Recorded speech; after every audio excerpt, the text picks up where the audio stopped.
I don't know. I don't know where that came from. Hey, everybody, welcome to the episode of the episode. That's an episode. The Podcast Exposed episode. We're going Inception with this podcast. We're doing a podcast from within a podcast. From within a podcast. So Are we going 4 layers deep here? Is that what we're doing? we're going 4 layers deep. So Oh my god. welcome everybody to another episode of the Backlog Exposed. I had to slow myself down there, fans, because I screwed up. I screwed up the first intro here. So Just a little bit. just a little bit. But that, we're talking here. It's August 8th already. We're more than halfway through the year. We got a couple of really solid titles coming out, and we're picking up steam here at the Backlog Exposed. I have my first vote on my poll, which is like Oh, nice. unbelievable. I think it was you, because it was God of War. No, man, why would I vote God of War? I've never even played that game. Crazy. The Steam is picking up, though. And for anyone here who is wondering, why we keep pushing the website and stuff, I'm going to be honest with you. I will pay for it. I will pay you to go to my website. Oh, dang. Here I go. Yeah, I'm getting serious here. So the reason I say that is what I want to do is as we start to grow the website, start to grow the podcast, if we can hit more than 150 concurrent listeners at a time, I'm going to do a giveaway. There we go. I don't know what the giveaway is going to be yet. We'll probably start off pretty low, like a Steam gift card or something, but we're going to do a giveaway. We could do a $20 gift card or a $20 PSN card or a $20 Xbox Live card or anything. Exactly. Anything. Something like that. And that's what you got to do to get the audience growing. And the reason I say 150 is because if you get more than 150 viewers on a consistent basis, then you are better than 50% of all podcasts in existence. And we're better than 100% because we are real. That's the truth. I actually was talking to my nephew Dan about it. He was telling me that he really listens to our podcast, not just because I'm his uncle, but I'm a pretty cool uncle. I mean, I'm not the best uncle. I can imagine you being a pretty cool uncle. My brother's pretty good too. But in reality, I love talking to my nephews about video games and stuff. And my nephew Dan, he was telling me that he listens to a lot of podcasts, has the same feeling as me when it comes to just how some of the podcasters, they think they have the answers. They just kind of trash shit, I guess. And we're not here for that. We're just here to talk. We're here to, Man, I'm not here to trash any game title because guess what? No matter how bad you talk about a game, it's still going to get played. Yep. It's still going to make money. And guess what? We ain't going to do nothing about it. That's no right. matter how much you talk about it, it's still going to be sold by the millions. Like I talked a lot of shit about, the Call of Duty series, just like everybody else. But guess what? Everybody did what they knew they were going to do. Buy the game. Yep. We bought it. It sucked. But guess what? We bought it. We did. And we're going to get into that a little bit. What's the point of trash talking anyway? Because you already committed. You already spent the money. Now, what's the use of trash talking when the fact that it's too late? Now, I'm 33, so when I was a teenager, actually, no, I was younger. I was young. You could go to Blockbuster and rent a game. So then you had the right to be like, man, this game sucks. I'm not playing that game. I'm not buying that. Well, guess what? We don't have that luxury anymore. It's either you buy it or you don't play it, or your friend buys it and you borrow it from him for a couple of days. Yeah, I mean, you could go down to Redbox and you could rent it, but I tell you what, I think that's why streaming is so big these days, like Twitch and YouTube games and all that. You can go experience the game and see if it's something you'd like. And if you have a streamer that you play like or that you enjoy watching, it's very easy to imagine yourself playing the game. And sometimes you could say, I don't want to spend $30 or $60 on this game. You watch a streamer play an entire game from beginning to end and you don't even have to purchase it. So yeah, true. Streaming has, it's just a new generation thing. I mean, my dad wouldn't even understand what the purpose of it is. Yeah, man. So like streaming, I wouldn't watch a lot of games on streaming. Like I wouldn't watch Zelda, for instance, on streaming because I want to experience that myself. But like other games, like PUBG, I'm never gonna play PUBG. I'll watch people play PUBG. That's pretty cool. I'll watch people play, fighting games or strategy games, stuff like that. But like when it comes to like RPG or MMOs, I don't like watching those because like you know what to expect because you're gonna play. You know what I mean? Like a lot of people still they still stream Zelda or they'll stream whatever, and Mario, they have hundreds and Mario. I don't like watching those streams because I want to play. I want to see. And that's what my buddy Adam does. But for the people who don't want to watch or who don't want to play or can't afford to play. It's a perfect avenue for it. It's free. Yep. Log on to Twitch and go to any stream you want to watch, and then literally you could probably go on at any given day, and there's hundreds of different games that you can just stream all day. Yeah. You can go on YouTube. YouTube has a stream. You can go on YouTube or whoever. You can go subscribe to a YouTube person that you like, and a lot of those guys are going through YouTube as well. They'll stream, or they'll stream and then they'll upload their video. So either way, you're getting it from either Twitch or YouTube. So it's not bad. And Xbox has their own streaming service called Mixer, I believe, and I was on there the other day looking at it, and they actually have kind of a cool concept where you can stream with another player, so people can pop into your combo stream and switch back and forth. So a game like Fortnite would be pretty neat to be able to watch multiple streamers bounce around between them and stuff like that, as opposed to there's a couple of tools out there for Twitch where you can plop in a couple of different streamers' names and you get a 4x Twitch block or whatever. Yeah, that's pretty badass. I mean, I've tried Twitch, man. It's just super hard. It's so jam packed, man. It's so hard to get in there and get views. I mean, even people that play lower rated video games still don't. It's just so hard to get in. It's all mainstream now. Everybody can do it. So everybody can go to Twitch and create a Twitch account and I have an stream. idea. I have an idea. And is it how to make $1 million? Because I'm listening. Yes, it is. It is. So this actually, August 8th, 8/8/18. Okay, this is the perfect day to do this. Oh, God. Lucky Sevens +1 is kind of how I'm going to go with this. All right. There you go. This is for our early adopters. This is episode 8 on August 8th, 2018. Okay. Ooh, bum, bum, bum, bum. Yeah, this is pretty significant, to be honest. And so, how do you make $1 million?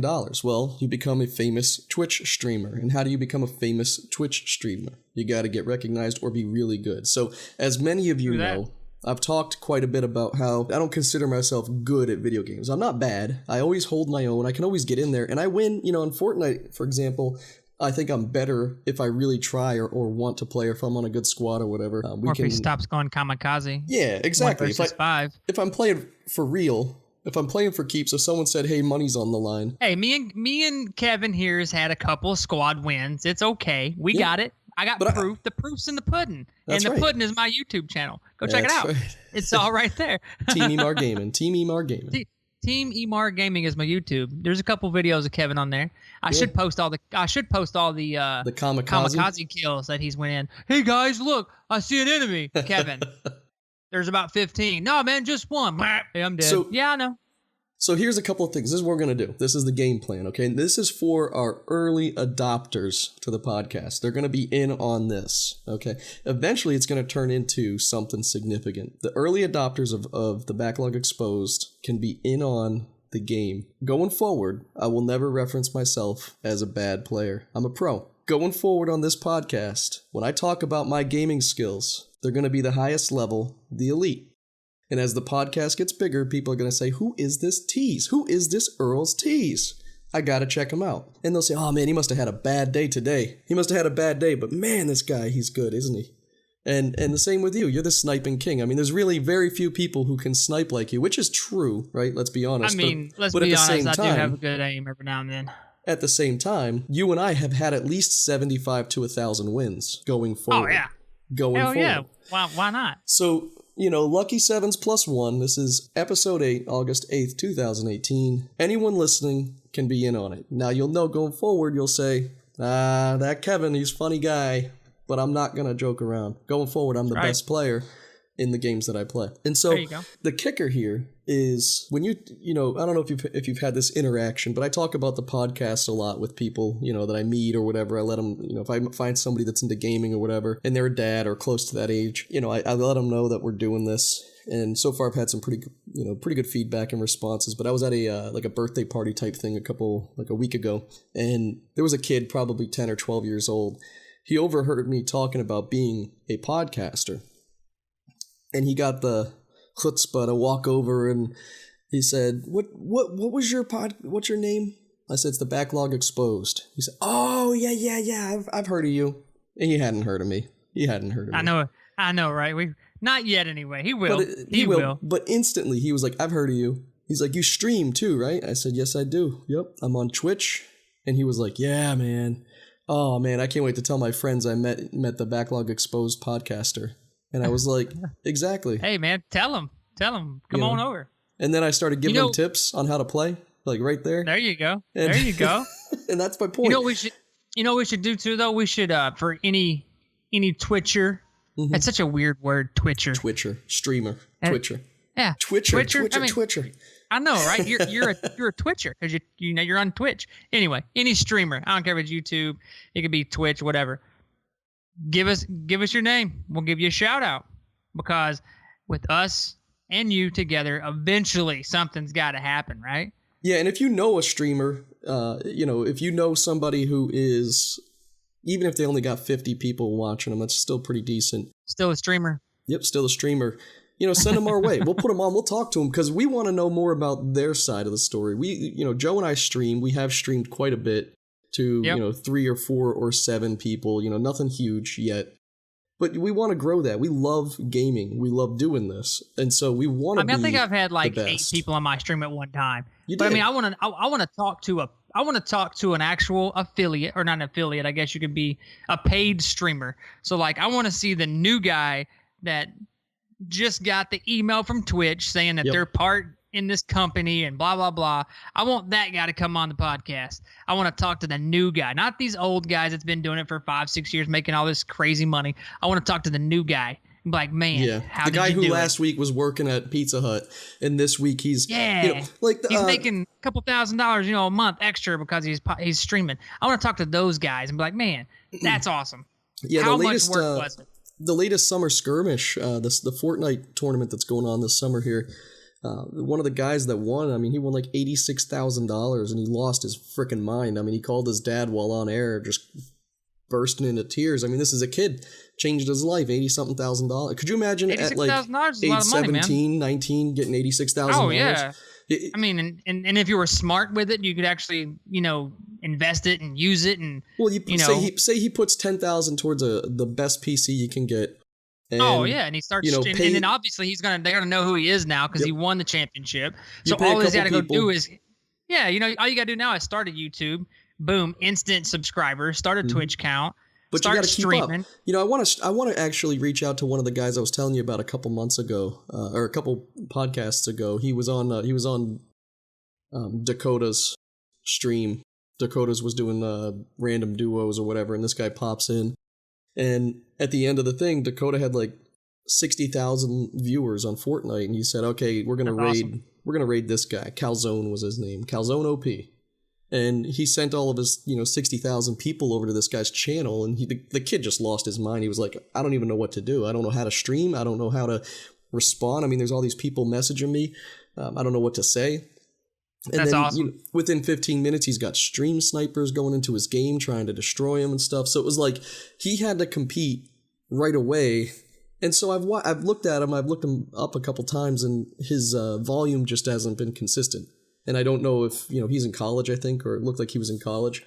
So maybe he just doesn't have the time to really put into what it takes to be one of these top level streamers. So you have to sell yourself like a maniac. You got to commit, dude. It's a job. It's a full-time job. People are like, oh, it's stupid. People get paid to stream. It's a lot of work, man. Yep. Look at Ninja, for instance. He's one of the biggest streamers. But he just got big recently. You know what I mean? Within like the last, 2 years or a year? Maybe? Yeah, a couple of years. Not too long. But he's making $500,000-$700,000 a month, man. But at the same time, he doesn't live in some luxury crazy house. You watch his streams. I think he just bought a house though, didn't he? He did. He just went and bought a house with his wife. But what I'm saying is, he's been doing this for many months, making this money. Yep. He's smart about his money. He knows what he's doing. I think he just bought a house a few months ago. Plus, they're flying him all over the world. He doesn't have to pay for all this travel. He ain't paying for nothing. But he's giving back to his community. He's throwing all these charity tournaments. He's donating all this money. He's just a good dude. Yep. But you have a lot of these other guys that just make money and they just don't give a shit about nobody. Like, oh, I'm making $4 million a year, blah blah blah. I'm like, yeah, dude, but guess what? You got to think about the people that put you there. You got to think about these young kids that go watch all your videos. Here's an interesting topic because Ninja kind of homebrewed. The guy's been playing games, or the kid, or whatever you want to call him. He's been playing these games, and he was just good at them. He built up a presence on Twitch. Fortnite came out. And then he just blew up. He blew up, right? And he was big, I guess, before, but not even close to as big. Fortnite took him to. He probably had he might have had like 1 million subs or maybe 2, but now he's got Yeah. Well, then you got all these other people who are getting big because they're clanning up.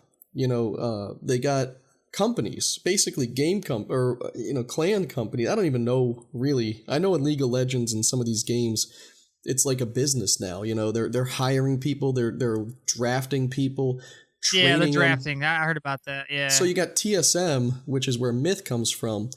Myth got hired into TSM because of his gameplay. And he was going against Summit, I guess, Summit 1G. See, I don't know if that's good though. I don't know if I'd want to be hired in by a company like. But that's the point. Imagine, how much can he make if he is where he's at because he's been hired in and he's on a team of experts. So they have squads going in, playing against the randoms, playing against the bots, playing against the nobodies. He's not going to get as much money if he just stayed solo. There's no way. Like for real, or the company wouldn't hire him. Exactly. And maybe he'd be really good, but his personality, Myth is a great example. He's not flamboyant or flat, he's not constantly talking to the channel. He just plays good. He's just a really good player. And so I'm glad for him. I'm glad that the esports and this aspect is happening. But when you look at the two, like a lot of people shit on Ninja. A lot of these streamers are constantly like making fun of him or whatever because one day he has a bad day and he goes off on somebody or he used to swear a lot, and he's chosen not to swear much anymore. But there was someone put together a compilation of all the times he swore back in the day, and it's like when you go from 30,000 or 5,000 people watching you to 90,000 on a regular basis, it's a different level. You must present yourself differently because now you're a professional, dude. You're literally a professional at work. You gotta. It's just Red like putting Bull a suit and tie on. Red Bull saying Red Bull you represent us. You got Dr. Pepper supporting streamers, and you got Chipotle. Now you got Team More Gaming out there. Yeah, Team More Gaming. Come at us. We're ready. We got you.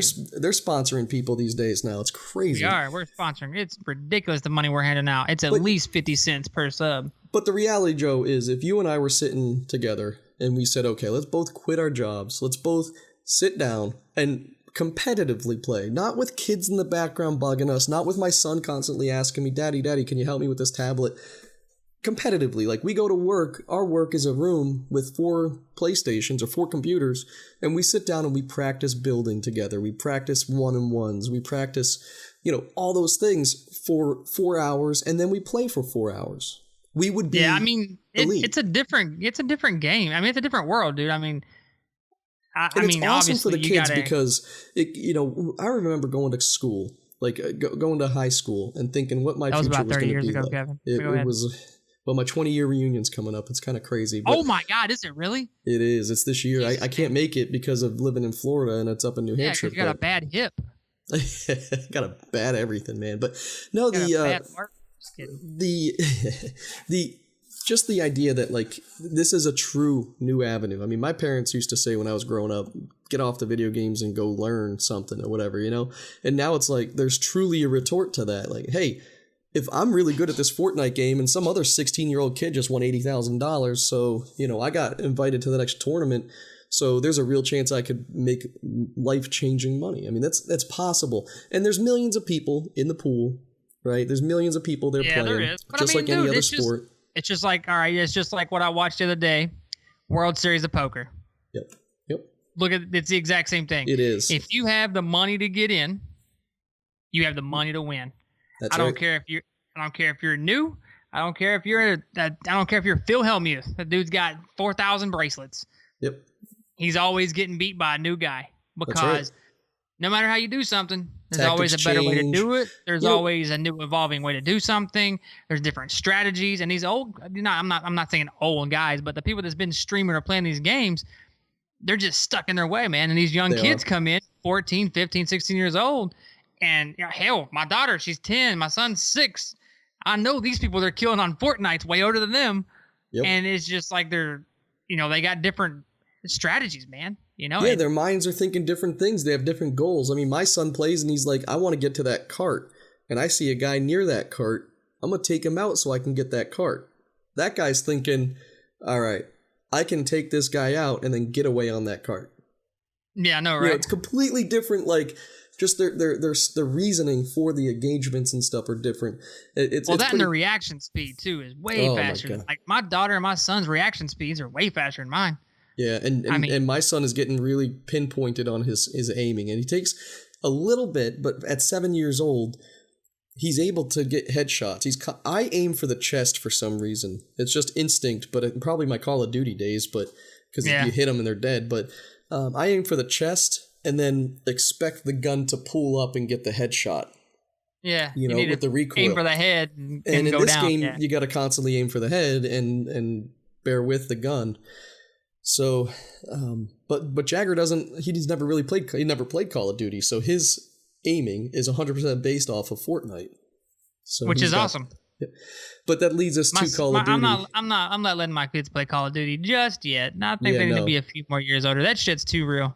But I don't. let's like, talk about it, man. I want to the talk beta about was it. out this weekend. What did you think? I don't know what about did you think? You Xbox players don't get it until this weekend. Yep. You Xbox players get it this weekend. So I'm telling you, man, I'm excited.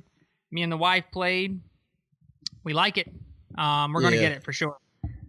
We played. I didn't get to play too much. I had to work and had to do some other things, but I played the Nomad. That dude is a beast, man. You can lay down up to 4 trip mines if you wire them together. I don't know if you knew that or not. It's 4, so you can have them spread out in this huge area, and it does 150 damage. So it's an instant claymore like the old school. So wherever you put those things and they trip, that's an instant kill. The cool thing about, well, I wouldn't say the cool thing. It's kind of a hit or miss. Like, for instance, I went 33-3 one game. Sounds like I kicked ass.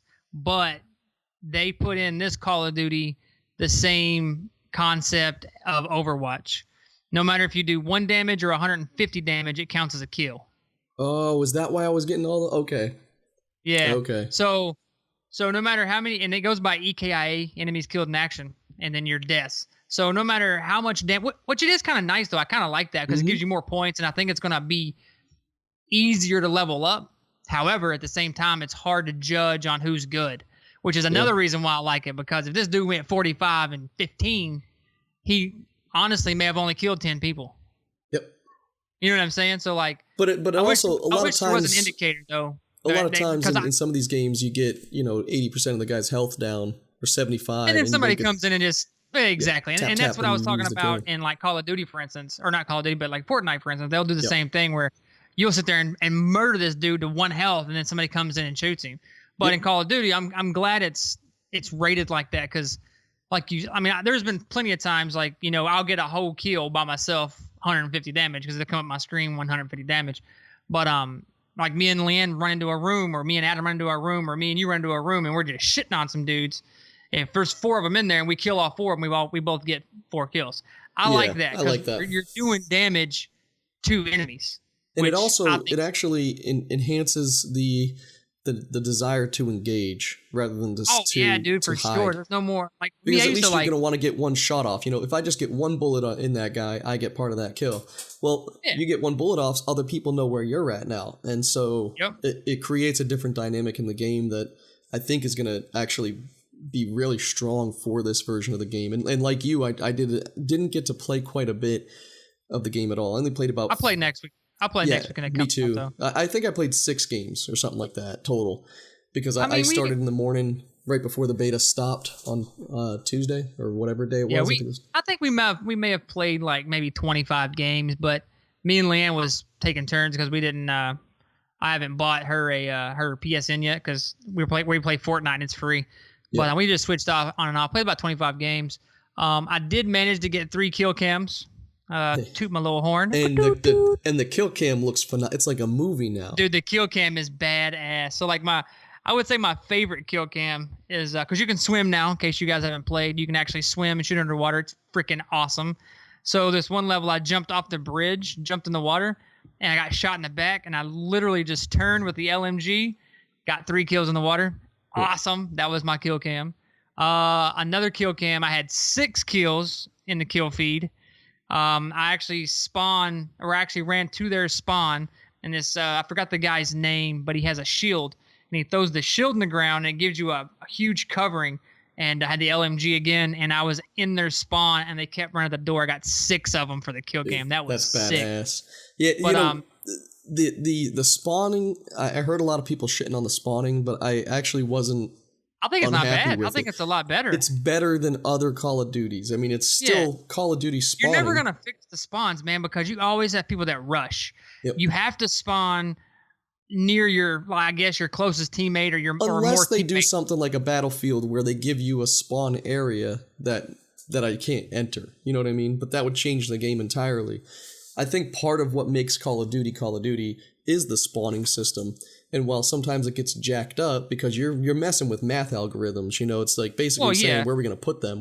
They keep people far apart as possible. But in Call of Duty, especially when you have someone like me out there, kamikaze, I get across the map as soon as possible. People hang back. There's nowhere to put the next spawn. Nope, unless and I mean, you get spawn killed quite a bit in every Call of Duty just for the fact that you got that one guy that's always running circles, running laps. And you'll notice, like, when you watch people play Call, they'll take the same route. I do the same thing. I'll take that one route where I'm going to pop up over this car or pop over this hill, get 2 kills, run around. That's how the spawns get messed up. But you're never going to fix them. I forget which Call of Duty it was. But do they need fixing? I mean, for the reality of it, people keep coming back for something. They keep coming back to Call of Duty for something. I think this one's going to be a big hit, though. I do too. I mean, if I had to go based off of the you know, it's been 15 years, right? This month was 15 years of Call of Duty. Wow. So a 15-year run, and obviously they haven't lost any money. Yeah. Because they're still pushing them out. I don't know. World of Warcraft probably. Yeah, I want to make a quick correction just from last week's podcast in that we were talking about the type of the companies that made these games and everything, and that's the part of this podcast. We don't necessarily go write down a list of research, and you know our memories are old men memories now. So and then we kind of just shoot from the hip 90% of the time on these podcasts, which just makes like it even in Call of Duty, man. We don't have that perk. Oh yeah. So you know we talked about saying that Activision made this, and then whatever made that, and Treyarch made this and that. This is Treyarch and Activision working together. Treyarch is the primary producer of the Black Ops series. And the last game, World War II, was Sledgehammer Games, which is a newer game company to the mix of Call of Duty games. Which, don't get me wrong, man, World War II wasn't bad. It's just the gameplay seemed kind of sluggish. But Joe, there was a time and maybe it's because I'm getting older. I have no idea. And my desire to play games has not changed. It's only increased as I got older. So I don't think it's that. But there was a time I couldn't do anything but play Call of Duty. I couldn't. There was no other game for me to play. That's all me and my wife and Adam played, bro, for years, man. Like we played Call of Duty for. I mean, well, my wife started playing in 2007 when I started playing Call of Duty. I got back from my deployment. We started playing PS3, played what was it, Call of Duty 4. And that's when we got started. Yeah, one of the things that changed the game of Call of Duty, if you think about it back in those days, is not just the fact that they added all these enhancements to the games and the kill streaks and changed a lot of dynamics. Like, I think gamers can accept that. What pissed me off and what I think is the killer of Call of Duty was the map packs, because once it started changing around then when like you had to go pay a ton of extra money for the complete version of the game, and we're talking $15 every month for 3 maps or whatever, and it kind of got out of control to the point where now you have to buy the game, and then you buy the season pass, and you have no fucking clue. $100. Yeah, and you have no clue. And that happens to me every time. Every time a Call of Duty comes out. They're going to keep producing maps. They don't tell you the schedule beforehand usually. So like on Battlefront, which the Star Wars version of Battlefield, you know, you get the season pass. I mean, I paid whatever for it. And then the company kind of shuts down production on the game because it didn't perform as well as they wanted it to. And why didn't it perform? Because they put paywalls behind winning in that fucking game. So the game came out to really huge criticism. People were pissed off, but it's a phenomenal fucking game. Battlefront 2 is one of the most beautiful looking, fluid, fun playing first-person shooters that I've ever played. And the system, once they took the paywall away from winning, and they actually, not just paywall from winning, but loot crates. What they did was you have all these different classes, and say you really like assault class and you just want to play assault. It doesn't matter. You unlock loot crates, and then those loot crates are random. So your loot crate will drop, and it might give you perks for a class that you don't even fucking play. So at the end of the day, you have to sit there and grind for hundreds and hundreds of hours, and everything is at random in your ability. Or you can pay $500 and get enough loot crates to get everything, and that's bullshit. That reminds me of a game, not Overwatch, Battleborn. Battleborn. So, that's the game you were playing when I met you. You know, I was always talking shit about Battleborn. Well, you loved it the first time I talked to you. That was the only thing you played. I did, man. I really did like it. Me, Adam, and Ray played it, and it just got there's only like 2 maps you play, and we only played, I think it was Incursion as like the map mode we played, and there was like 2 maps, and it just got super old, man. I mean, it was super fun. Yeah. But again, it's one of those games where if they would have made it like Overwatch, where you get a kill every time you did so much damage. I mean, for instance, I played with the sniper guy, obviously, because that's all I freaking do is snipe people. But you would sit there and snipe this guy, and you knew how much health he had, or you knew how much damage you were doing and how much health they have, because you can see their health as the characters. And you snipe 3-4 times, and he's only got like 50 health left. And guess what? That 4th time you snipe, you got to reload, and then all of a sudden someone just swoops in and takes your kill. Yep. It got super old, man, because you sit there and work your ass off getting this kill, or you'll run in and do a shit ton of damage on people, and no one backs you up. So all that damage you did they get their health back. And it's just, it got super old, and it was almost grindy. Like, y'all would run to the middle of the map and you'd fight, and then you'd run back out. And then you'd run to the middle of the map, and it got old, man. But they have loot packs and all that stuff, and it was a you had to buy the game to play, and then they were like, so interesting, they lost a lot of people. The progression of gaming, because games like that where loot packs and stuff kind of make the game better. Right. And that's really what it is. They want you to make the game better. Then you have these turn-based games on the cell phone, like the Game of War, or whatever the hell the game is they're trying to get me into, where it's like you can do all these things. It's War in Order, sir. If you're going to talk about a game, at least get the name right. But like, it's okay, so this next action is going to take 4 hours, but if you buy this pack thing, if you used 450 of your gems, you can go ahead and make it happen now. Yeah, and 999 gems is only $20. Oh, boom. Yeah. So I heard an amazing statistic the other day, and I don't know if I already said this on the podcast, but it was absolutely blew my fucking mind. So they're about to launch Fortnite on Android. And so with that, they're working with Google so that they can get the game into the store. Yep. And Google takes 30% cut of every dollar that passes through the store, I guess. And there's probably companies that make better deals with Google or whatever. But that's what I read, was that 30%. So Fortnite says, no, we're not giving Google 30%. So they went ahead and they're pushing forward with their own app that you're going to download from Fortnite, from Epic, from their website. And you're going to have to go in and approve third-party programs, which is actually a pretty impressive and significant move on Epic's part, because they believe that the amount of people that don't do that will be fewer than the money that they would have to sacrifice. So 30% of the money that they would be given to Google. They think they're going to get more people to download this game as a third-party app. That means they have to go into developer options, turn on trusted apps, all that fun stuff. Because a lot of Android phones are immediately locked down. Most of them are locked down to allow you to install a third-party app without turning on a setting.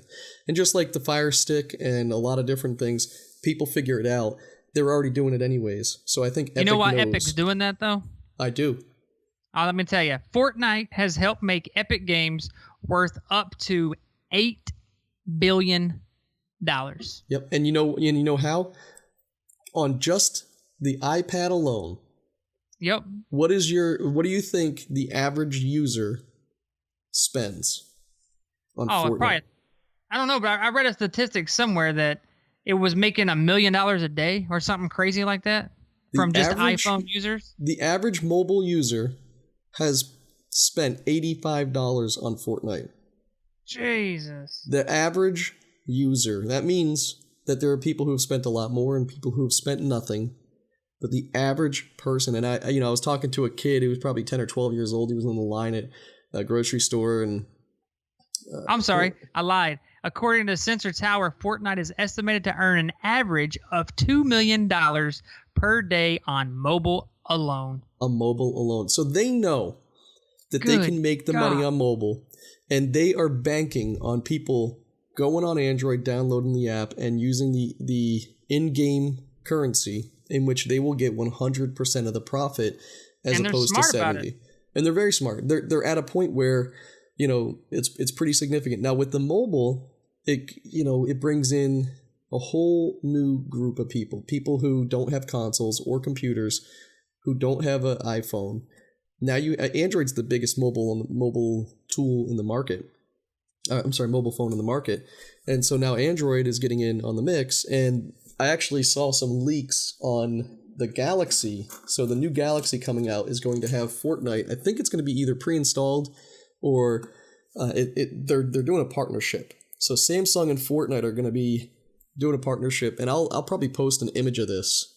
It was from Fortnite BR Leaks on Twitter, and they're coming out with a skin. It's a Galaxy skin, and the person's entire body is like stars, like a galaxy. I think my daughter was saying something about that. Yeah, some kind of Galaxy Fortnite ridiculous. Person. Yeah. So now what's going to happen? Another little tidbit for you. So we're talking about it's only on Apple iPhone and the iPad. That's only 43.5% of the users, bro. Exactly. And Android owns 51.2%. Yep. So you're talking if they're making $2 million a day on Apple or iOS, it's going to double. It's going to probably take, I would say, $3.5 million a day on Android. So they're going to make over $5 million a day off of the Apple and Android phones. And that's not even. I don't even know what the going rate for consoles are. I could only imagine. I mean, this game is the number one game in every category for PC. There's 125 million users right now. Yep. It's going to continue to dominate. 20 billion next year. $20 billion next year is what it's estimated to be worth. That's insane. Well, they gotta keep up. Yes, the skirmishes are fun. Yes, the different guns are fun. But they need to continue to improve the game. And this season, season 5 is what we're in right now. I have to admit, it's pretty lackluster in my opinion. Oh yeah, it is. From a story perspective than season 4. Season 4, and I jumped into it late. I mean, I only had 2 weeks to go, but season 4, I kept up with it on the internet because there was a lot of mystery around what was next, and there was a story. It was a movie, right? And then there was it was bases. A movie. You had evil bases popping up. You had a rocket come out. Yep. Something or someone was attacking the land. A rocket. It's supposed to be a dinosaur or something. Well, a rocket there is a big in, dinosaur foot down in one of the areas. But then a rocket came in and it hit Tilted, but Tilted was covered in a force field. The rocket shot over, went into Loot Lake, and then something shot out of Loot Lake. So it's like all this stuff happened, and then season 5 is like, we're just hanging out. Yeah, well, everyone was waiting for season 5, and it said Worlds Collide. Okay, so what does Worlds Collide mean? We have a Viking. We have a skater dude who I guess looks like he's from the future. We have some inspectors, the news people. Like, there's not a whole lot of story going on. Nah, it's almost to the point where to me, it seems like, these guys got together and they're like, dude, I got the perfect 3 seasons for us. Yeah. We're going to run with these 3 seasons that we've thought about for, 8, 9, 10 months. We're going to make them the best. And then like, oh shit, we got 125 million users. What did you guys think of for season 4? Oh shit, let's throw this guy. And they're like, oh god, season 5's here. Let's just put a skater dude and a Viking with a boat in there. Let's just put a boat on top of the hill. The cool thing about the season 4 was that the people kind of went together. They did. you had the movie character type theme or the superhero theme. And now season 5, there's no theme that meshes across all. I mean, there's a couple of Vikings, there's a couple of, but now all of a sudden in the store that you can, it's literally just money grab in the store. The store is no longer about, let's keep a theme concurrent with everything. It's like this week or today we have a guy that looks like a robot. Tomorrow we have a guy that looks like, I mean, whatever. Inspector Gadget was in there once. Hey, I bought the Inspector Gadget, but I had to. I'm not mad at you. I don't have Kevin's money, okay? Hey, ka-ching, I can't just go drop money on a Inspector Gadget suit. Well, Joe, when you're like in the top 100 of all Fortnite players. Oh yeah, you're right. It's not my money at that point. It's your money. It's everybody's money because they're the ones giving it to me as one of the best players in the game. And humbly speaking, it's I don't do it for me. I do it for you. You're so stupid. So hey, I wanted to to kind of take a little bit of a turn here. We haven't really talked much about sports, and so I want to just take like 2 to 5 minutes to kind of give a quick rundown. So we're coming close to the end of the baseball season. It's August. We have September, Crunch October. time. Yeah, I mean, September is going to be, we're the end here. And we have my team. I'm from Boston. My team has a 700% win percentage. So they're 80-34 right now.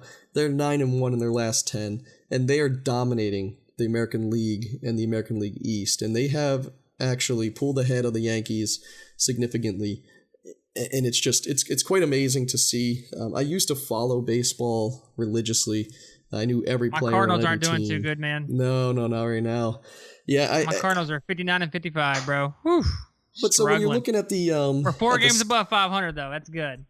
Yeah, so when you're looking at the standings though, you got to look at division leaders and you got to look at the wild card because only 5 from each side get to go, right? So National League, you got Phillies.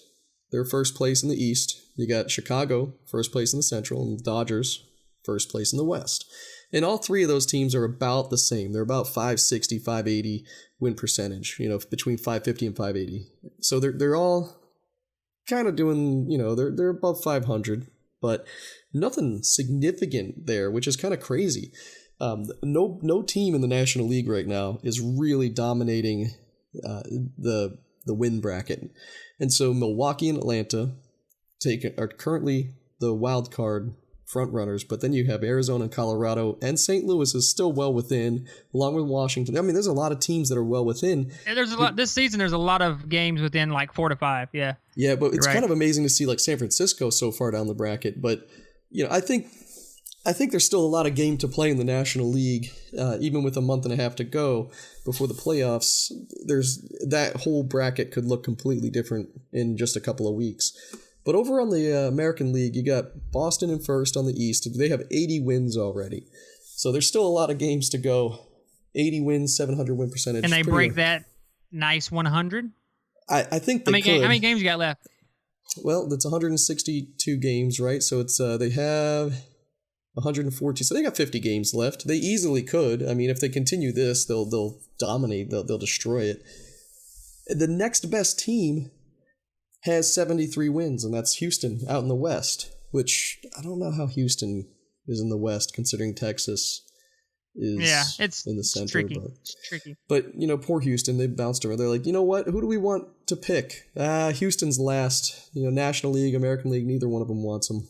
So I guess American League took them. And so Houston, they're 73-42. They're actually a 630 win percentage. They're doing pretty good, second best team in baseball behind the Sox. And then you got Cleveland over there in the Central, 62 wins, 554 win percentage. So the wild card, again, that's just as up for grabs, but it's a little tighter race. You got the Yankees, they're in first for the wild card with a 600 win percentage. Then you got Oakland, they're out there with a 588, and Seattle right behind them with 2.5 games back from the Yankees and Oakland. Close race this season. It's close. Race. And Tampa Bay is almost 10 games out of the wild card. So really, the 3 teams. That's Yankees, a long shot. Yeah, 10 Yankees, games is a long A's, shot, and Mariners. Those are the 3 teams going to be vying it out for the wild card, I think. I got something for you though. What you got? Guess what tomorrow is? My birthday? No, it's not really your birthday. Tricked you. What's up? What's tomorrow?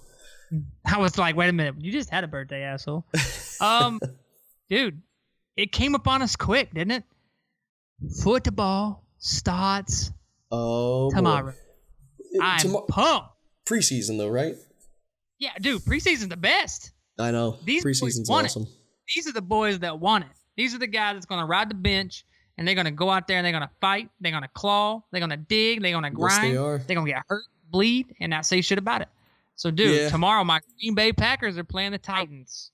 I was looking at that. Thursday night football, man. It's a lot on Thursday night. I mean, tomorrow they're really tearing it up. I mean, okay, so we got Bucks and Dolphins, Bears and Bengals, Browns and Giants. I have a feeling of the Browns this year. They're gonna win at least 3.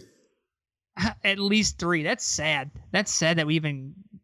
I don't know. Redskins and Patriots. There we go. Let's go Redskins. Yeah. Oh, boo. Redskins. Let's see. We got Texas and the Chiefs. Oh, man. Colts and Seahawks. I hope the Colts murder them. Which, again, this is preseason. Doesn't really matter. Doesn't matter, but it's still fun to watch your team win. Oh, yeah. Friday. Rams and Ravens. Friday, August the 10th, we got the Falcons and the Jets, Lions and the Raiders. We got the Vikings and Broncos. I can't stand the Vikings. You skipped over my Saints and Jaguars. Those are 2 cities I've lived in, Jacksonville and New Orleans. So my fault. That's tomorrow. That's a good game.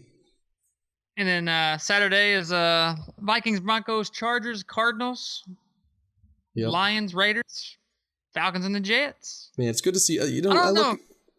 It's a good feeling now that football's back, man. I'm excited, dude. Super excited. I feel like it's been gone for a while now for some reason. I know, right? It feels like football season's been over for like 2 years. Good God. It's been a tough one.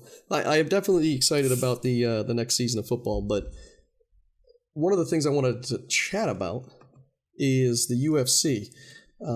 I don't know if you got a chance to watch or see any of the details about the latest UFC 227. But UFC 227 just happened, and pretty significant changes.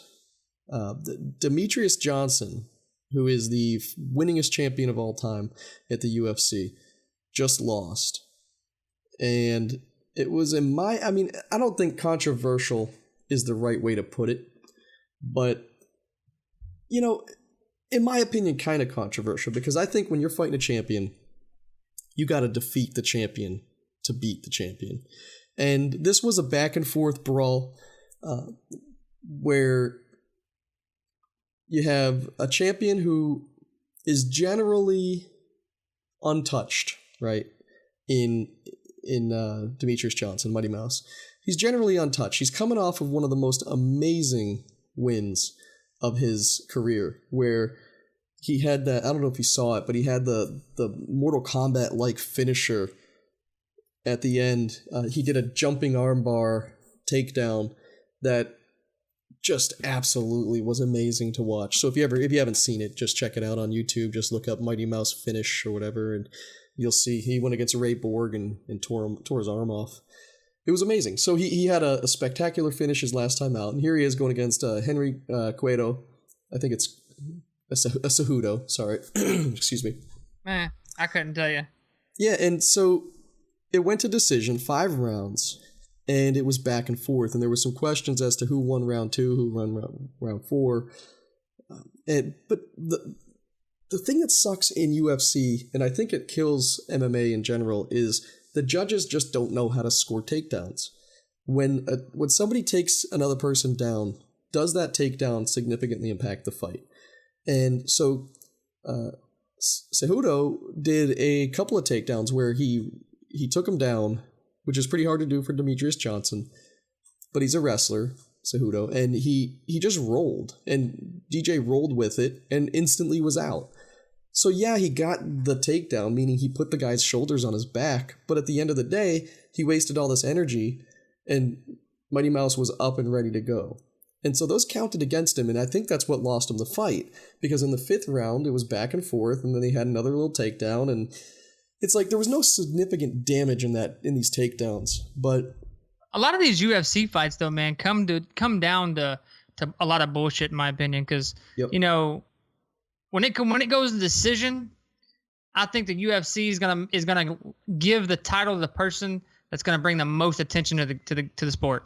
I agree, and I agree with you in that. There's a lot of controversy when you say it's not like football and basketball rigged. where you can tell if someone's throwing the game or Yep. stuff like that. It's so easy to have 3 judges sit there and all the way through score it so close. Oh, we're going to decision, and then boom, Just go one other way or guy another. wins. You know what's Yeah, it's crazy, like, come on, Joe, is that I watch and I know what the judges look like a lot of the times, and you watch them in the background and they're not paying attention. Hell no, they're not paying attention. They already got their mind made up who's going to win the fight for the fight. Yeah. So it's either one or two things. It's someone's going to get knocked out and, well, that's the fight. Or it's going to go to decision and they're going to give it to the person that they already had a meeting about 2 weeks ago. Yeah. We should give it to Mayweather because he's going to bring more attention to the UFC and he's going to bring more of a crowd and this, that, and the other. And, oh, we can't let Mayweather win or lose to this other guy because that's going to make us look so bad. And come on, man. The UFC, in my opinion, has always been... It's a work. Well, no, it's always been messed up. My opinion, I mean, I think a lot of the fighters are true, but where it is a work, I'm not going to say that UFC scripted or anything like that, in my opinion. I think they're starting to incorporate more story. When there's Mayweather and that was boxing. Money. That was boxing. Yeah, you're and right. UFC You're right. actually lost quite a bit in that exchange financially because, what's his face, Conor went on to basically suspend his career for years, whereas they would have been making millions and millions and millions off of him if they didn't let him do that. But he would have sued him, and so there was a catch-22 there. But UFC just hasn't been really able to make stars. They make fighters, they build up fighters, but the problem is Dana White, in my opinion. Dana White is a grudge holder. He's a rich guy who has way too much power in such a large company. At one point, it wasn't such a large company, and it didn't matter that he had so much power because it was about the brand. But now it's about the sport. And it's not necessarily about UFC anymore. It's about MMA as a whole, because MMA is trying to compete with other sports of its kind. It's trying to pull the audience away from Major League Baseball and football and try to, or work with them anyways, and try to incorporate themselves as a top-tier sport. And then you have Dana White shitting on his fighters because a guy pulls out because he had a bad back or whatever. It's like, hey, Major League football player. You get in that sport, and it's all about that money at that point. Yeah, but you got. Let's take a look at the Lakers, for example. If a guy rolls his ankle in a game, he's out for the remainder of the game, and he doesn't come back for 2 or 3. UFC is a fighting game where if your career is on the line, and you're not top tier, you're not top shape, you don't want to risk the loss that could potentially take you. You go and lose one match that could cost you any match you want. It could cost you everything. In the UFC especially, because the way Dana White works, he's such a grudge holder that, but then again, you get in that ring, or you don't get in that ring, say you're injured, now all of a sudden there's a different grudge. Oh, he cost us money because he got injured last week of training and blah, blah, blah. And then if that happens, someone else replaces you, and then if that person does good, oh shit, this kid's new. This kid's going to draw a crowd. This is going to happen. And all of a sudden now you got to fight your way back again for what was already yours. Meanwhile, all you got to be is Conor McGregor talking shit, and they'll give you a title shot after title shot. Never make you defend. And I love Conor McGregor, but so anyways. The dude's good, man. Yeah, so Henry Cejudo wins, right, in the decision. And then, rather than turn around and say, you know what, this is the second meeting between us. The first time you fought me, you kicked the shit out of me. You mopped the floor with me. And I was new. I had a couple years, and look at what I did. I came back and beat DJ. So, here it is, DJ. I'm offering you a rematch. Nope, that's not what he did. That's not what he did. Oh, he didn't do that. Nope. He instead turns around and asks for a super fight with the next division up, the winner of the main event. What an idiot. Yeah, so the winner of TJ Dillashaw, Cody, which is, even if he wins, it's just so disrespectful, in my opinion, to deny or try to deny the guy who is rightfully the champion for quite a while, years. And, just immediately throw in a challenge to somebody else. Yeah, I mean, I don't know, man. I quit watching UFC a long time ago. It become more of a I think unfair advantage to a lot of people. A lot of people stopped watching it. And the other thing too is that the matchmakers, they make the matches that are going to make the best fights on TV. They try to, anyways. As opposed to it's not even about fighting anymore. Fights. It's about who can make the most money the easiest way. Yeah. Without getting killed. I mean, Conor knew he was going to lose to Mayweather. Everyone knew he was going to lose to Mayweather. But guess what? Conor made $180 million. He made a lot of money. Yep.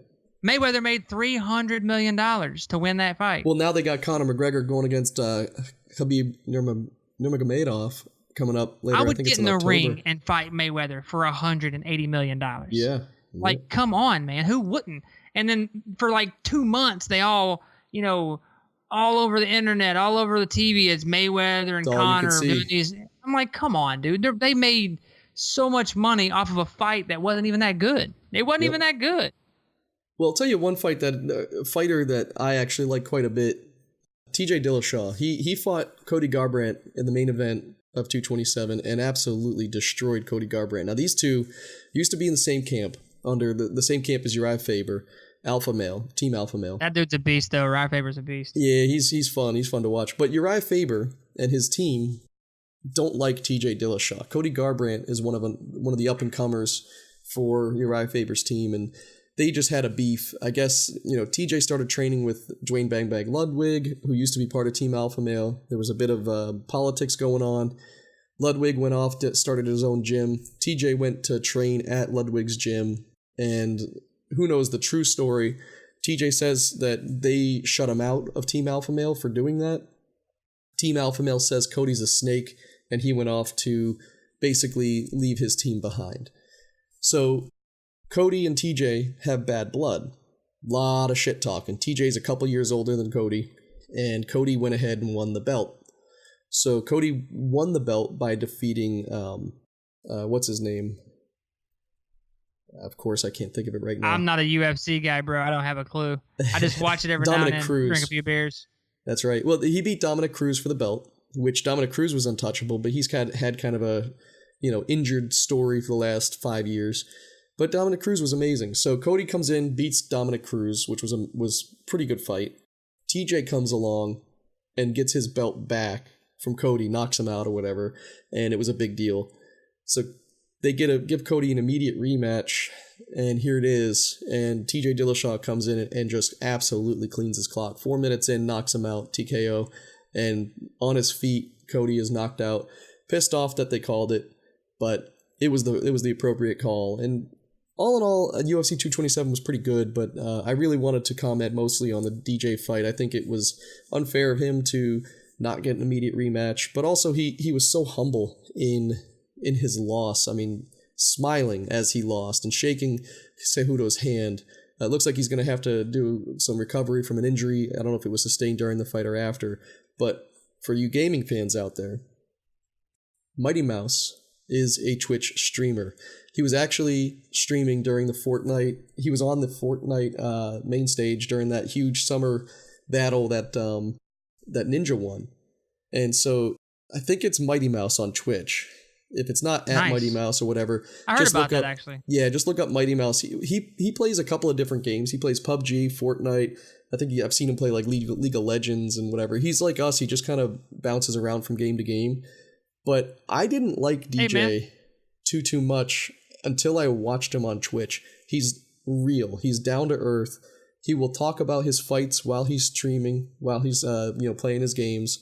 And he's actually seems like a pretty cool guy. So ever since I started watching him on Twitch, I jumped in and started rooting for him real heavily because he seems like somebody who deserves to have a fan base, and he just has not been able to build up that fan base for some reason. I mean, the guy's like 5'1", the best fighter ever to live, in our lifetime, but no one really got to see it because UFC doesn't promote him and he doesn't talk shit. So there you go. That's our sports wrap up. As we wrap up the podcast, man, I want to go back real quick on two things. Discord. Yeah. Captain Chronic 92. I don't know who that dude is, but he's about to play Dead Cells. I've never even heard of that game. What is it? He just sent us a picture. Said he was about to play some Dead Cells. I don't know, man. I'll have to check that out. Shout out to him though, because he is one of our most active Discord members.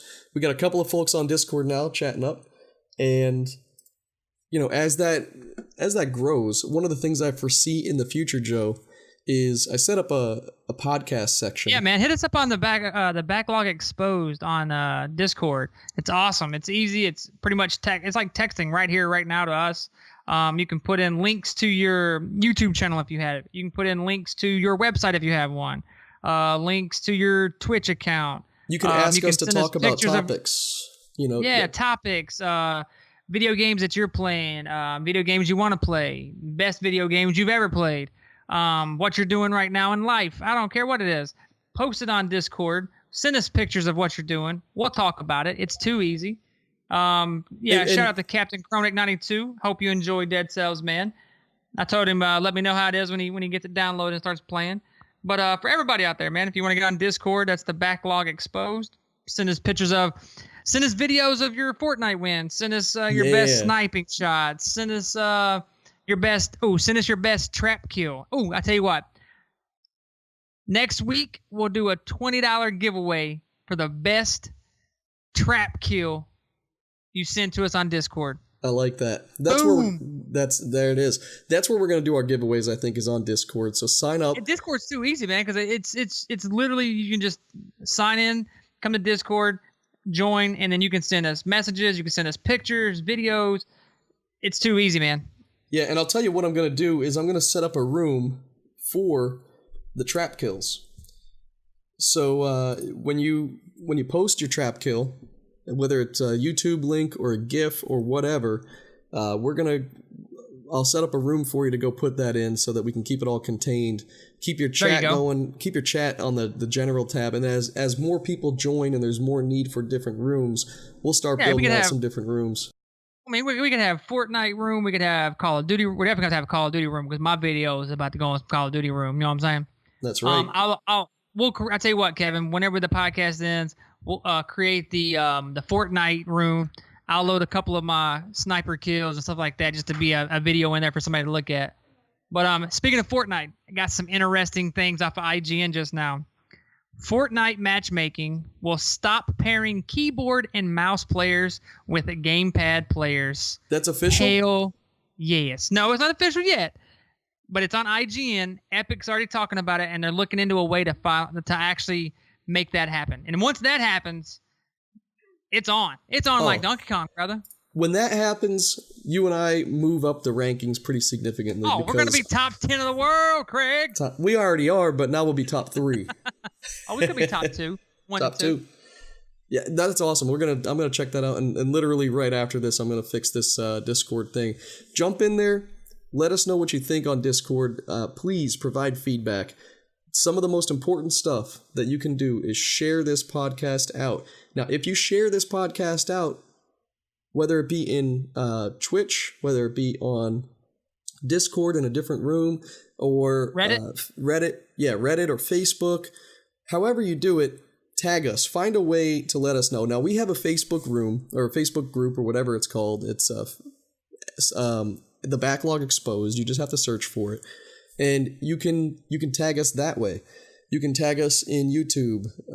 There's just so many different ways you can let us know. Email. If you post something, post a link to that post in Discord. Let us know, because we're gonna start rewarding people, or maybe playing with them. That's some of the other things that we're gonna start doing hopefully in the future. Is playing with our fans. And I've had a bunch of people reach out and say, "Oh, what's your schedule like to play?" We don't really have a schedule yet. We play our schedule's all jacked up. We play late at night for like maybe an hour, 30 minutes. Weekends, though, we play pretty hard. Yeah, and maybe we'll set up some type of donation type thing. I don't know. Maybe we'll set up a Twitch, subscription model, or I honestly don't know what we're able to do yet. But we'll figure it out when it comes time. But yeah, man, that'd be cool. But one of the things I think would be awesome, Joe, is if we do sidecasts on Discord with fans, and we can allow certain people into the room to shoot the shit with them, record it, and release it as like a sub episode. And I think that'd be cool. Yeah, it'd be great to hear the fans. I'm down with that. Literally hear the fans and talk with them. And so that's something I want to do in the future. And I know that I can't imagine those conversations going bad. I think that a lot of people have a lot to say, It's not just yours and my voice. So we grow the channel, we're going to grow it with our fans, with our customer base. So I'm really excited about that. And I'm excited about the folks going on to the website, thebacklogexposed.com, so that they can vote for my next game. I was going to start playing today. And, next podcast, I'm going to get into Resident Evil because, Joe, I've had a couple of hours. Nope. Not me, buddy. Oh, I'm going to talk about it, and you're going to hear it. I had a couple of hours. I'm not going to be logged in that day. You're going to talk to yourself. I'm not getting involved with Resident Evil anymore. I lost a lot of years as a young boy with some Resident Evil. Yeah, but Resident Evil I still remember that. I still remember the PS1 4-disc version of Resident Evil getting to the bottom of that damn house where that shark was in that freaking hallway. Oh, no, boy. dude, I'm good. They're actually re-releasing. They're re-releasing Resident Evil 2. But yeah, so we're going to talk about Resident Evil Biohazard, which is the PSVR game I have been afraid to put in. I actually had some alone time. He said poop. He said poop. He was like, I'm afraid to poop it because you're going to shit on yourself. It's going to happen. You're going to call me and be like, hey, man, well, no, that's the thing. I was playing this game and I shit on myself. I don't want this podcast to go too long. I think we're about ready to wrap it up. So we'll put it in. Yeah. But I played 2 good hours of that game already, Joe, and I'll tell you what, it's tense. It's tense. So I look forward to playing some more for next podcast. And as we wrap it up, I just have one more thing to say. Check out Rocco W. That's at Rocco WNL, I think, on Twitter. And he's the one who does our music. You can check him out on the Free Music Archive. Just search Rocco W, ROCCOW. Most importantly, you need to follow us on Twitter. We are at The Backlog Pod. That's TheBackLogPod. At The Backlog Pod. We are the #1 Backlog Exposed podcast out there. Boom! He said it. So yeah, Fortnite, they can eat it. Call of Duty, they can eat it. Unless they want to join our podcast, then we'll be okay. Yeah, we'll be cool with that. But no, all these companies can eat it because they're going to be eating from our dishes, Joe, before we're said and done. That's right. As the number one Fortnite player and the #1 Call of Duty player, you got Joe as the #1 Call of Duty player in the world, #1 ranked, and the #1 ranked Call of Duty player, living the dream. Living in Kentucky. So living in Kentucky. August 8th, remember the 8th of August. where we have become the best. You know what would be funny? You know what would be funny, Joe? Is if somehow something clicked in my head and I just became an ultimate Fortnite player. Oh, imagine if tonight they did the keyboard and mouse thing and then all of a sudden, dude, and we go with 22 kills apiece. Yeah, and all of a sudden I'm just the fucking best Fortnite player, and then this podcast goes down as in history. This is the kind of shit that would hit the front page of Reddit. Holy shit, he wasn't kidding. He is the best. You know what I'm gonna do too? Here, I'm gonna say this too. If anybody can get our podcast on the front page of the gaming Reddit subreddit, I'll buy you a free game. I'll buy you a game. Good. Challenge accepted. Get us on the front page of Reddit. Earl's Tees will buy you a game. Yeah, standard edition. He done said it, folks. $60 or less. $60 or less, but I'll buy you a fucking game. You post it out there. Let people know about us. Share us. Promote it. We can't. People shit on you on Reddit if you try to promote your own thing, even if you're just you hey, can't promote your own thing, man. It's hard. I'm just trying to get it out there. You don't have to listen, but I just want to let you know it's here. Hey, fuck you, man. Fuck you and your podcast. Dude, it's brutal on there. Brutal. So, Joe, what else do you got for us as we wrap it up? What do you want to talk about? What do you want to say goodbye to? That's about it, man. Pretty good week. I was excited about Call of Duty. Yeah. Me and the wife played it. We enjoyed it. Feels good to get back to a fast-paced, realistic gun game. It's a good change of pace. Yep. Me and the wife were still shitting on kids. No big deal. We still got our Call of Duty skills. The wife running through there and shit with her little assault rifle, and I think she used the Nomad too, and she's placing down her little traps and stuff. But yeah, it's fun. I liked it. There's a lot of characters to play with it, so that's a definite upcoming game that's going to be fun. But Other than that, man, good podcast. Yep. I hope our fans will look out there and go to Reddit and help us out there, and go to our Twitter page, go to our Facebook page, go to our backlogexposed.com page, hit us up on Discord. We're everywhere. We just need help, little help. Yeah, exactly. And just send us the links. Send us the links to those Reddit posts or whatever you do. And we're going to be right there with you. We'll be upvoting. It. So. Yep. Hey, one other thing I want to talk about next episode is Firewall 0 Hour, Joe. I sent you a video. I'm going to send you another video. We're going to take a look at the attack and defense positions of Firewall 0 Hour, which is a VR first-person shooter where you can use the gun, the aim gun, and it's very similar to a Call of Duty style or a what is that Tom Clancy Rainbow Six Siege? Rainbow Six or Ghost Recon, one of those. It's like Siege, where you have a team of 5, or I think it's 6 on 6, or 5 on 5. One team defends the house while the other team attacks the house. So we're going to talk about that. We're going to talk about Resident Evil Biohazard and whatever else comes up between this weekend, between today and the next podcast. That's right. With that, we wrap it up August 8th, 2018, with one of the best podcasts I have ever listened to. Exactly. Hands down. I'm Joe. I'm Kevin. That's Kevin. So let's do that again. Do it again. I'm Joe. And I'm Kevin. And we are The Backlog Exposed.